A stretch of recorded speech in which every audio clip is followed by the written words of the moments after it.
درنو لیدونکو دا هغه څه دغه سور شی چې ویني سور رنګه ټکور چې ویني هغلته برمه ده دا څنګ ته یې بله څه په دغه موټرانو په دغه ماشینري کې کښل شوې ده دغه ځای ډېر ژور دی تقریبا 14 متره کیندل شوی دی نو هیله مو دا ده چې حیدر جان په دعاګانو کې له یاده ونه باسي تر څو خدای پاک یې ورته ژوند ورکړي او ژوند یې وژغوري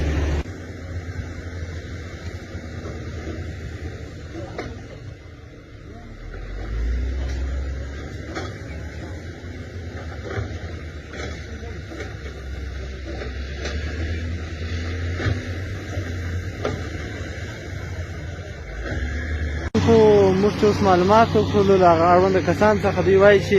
ماشوم لا هم وضعیت یې ښه ده خبرې کولی شي خبرې کوي انشاءالله چې تر اوسه یې لا وضعیت ښه ده